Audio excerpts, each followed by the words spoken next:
Greetings. Welcome to the 17th series of the static logical genesis from the logic of sense. This continues Deleuze's construction of a structure meant to produce sense.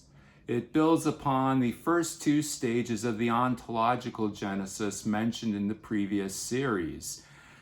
This one he delineates as a logical genesis, as it's primarily concerned with language. Language is at the basis of this genesis, this third stage. It's also the intellect or the rational part of this structure. In the previous series, Deleuze mentioned how the Stoics believed that rationality came upon the animal like a body, like a third body, and this is the genesis of that body. Comparisons can be made to Gurdjieff's delineation of the moving center, the emotional center, and the intellectual center, with the moving center representing the first stage of the ontological genesis, which is the individual and their world. The emotional center being the ego, what Deleuze referred to as the ego or the person.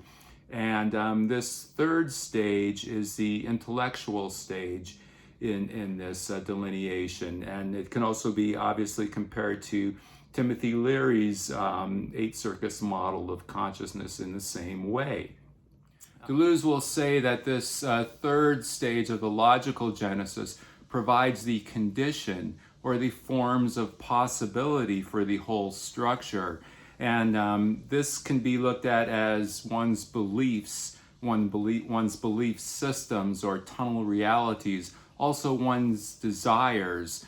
These condition the first two stages and the third stage. Deleuze emphasizes the primary role of language by starting this series by saying that individuals, the first stage of the genesis, are infinite analytic propositions. But while they are infinite in respect with what they can express, they are finite in what they are able to clearly express, which is only within the zone of their body. The person, the second stage of the genesis, is comprised of finite synthetic propositions, which are indefinite with how they are applied. With the advent of the third stage, the logical genesis, which he also calls properties and classes of the first two stages, it has the effect of changing the first two stages. This is the condition, the forms of possibility. It has the effect of changing the first two stages from ontological propositions to material instances, which realize the possibility and determine within the logical proposition, the third stage, the existence and nature of the conditioned. Deleuze will compare the three stages of the genesis to the different dimensions of the proposition, where the first stage he'll relate to denotation. The second stage of the ego or the person, he relates to manifestation, the subject. And this third stage relates to signification, to the meaning behind things. However, he says that these correspondences can't be direct because they all affect one another. And so Deleuze is showing how these three stages of the genesis interact with each other. He says there is no parallelism between them. In other words, they don't act harmoniously and in their own distinct stages, but they act as relays with one another, with shifting and jamming between them. So they're not always working well together. And if we see this from the point of view of Leary's circuits or Gurdjieff's three brains, the first three brains of man, we can see that sometimes we use our emotions to think and, etc. Like the centers can get mixed up and start doing the work that they're not supposed to be doing. And so this is what he means by shifting and jamming. Now, all of this, he says, comes from language, the way that we're able to talk about this. He sort of acknowledges the role of language in conceiving of this whole project of the book of Logic of Sense written with language. We're only able to communicate with language, so language has such a primary role. However, language is contingent upon sense. And here he shifts into talking about, quote, the problem, without saying at first exactly what problem he's talking about. However, he does say that the problem is the genetic element. It is a response to a problem that this structure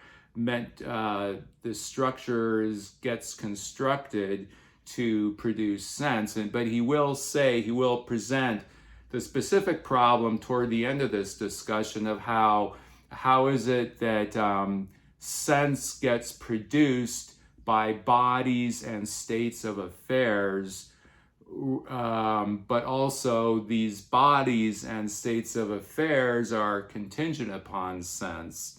Sense is thus expressed as the problem to which propositions correspond, insofar as they suggest particular responses, signify general solutions, or manifest a resolution.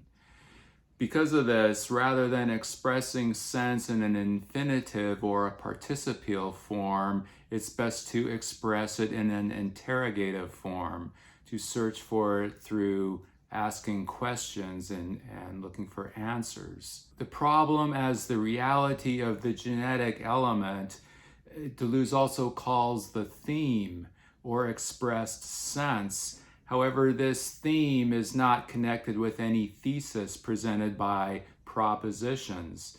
The problem is not a double of the propositions which it subsumes under it and which it engenders. Rather, it subsists or inheres in these propositions. So the problem does not exist outside of the propositions which express it, but it is not the identical or a doubling of these propositions. And this relates also to what Deleuze says, that sense and logic do not operate the same way. Sense and language have different ways of functioning. And he'll use the example of the X in language, where we say something equals X, which is from Kant, where you express something in itself as a thing equals X. And so that thing has an identity. That X of that thing has an identity. Whereas the X in sense, which he relates to the aleatory or the a paradoxical element which floats around, which is nomadic, and goes in between the two series of bodies and ideas, that X has no identity. So this is how one example of how sense and language differ in their functioning. So we move from the realm of true and false to the realm of sense when we look at how truth relates to sense and productivity, not to the truth of the propositions which express the problem.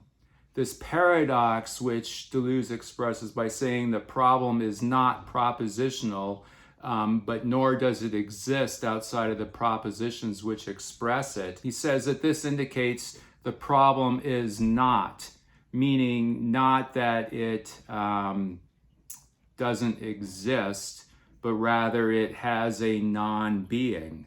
This non-being, however, has a positive aspect in the fact that there is a problem. The problem is the positive side of this non-being, or he calls it the being of the problem.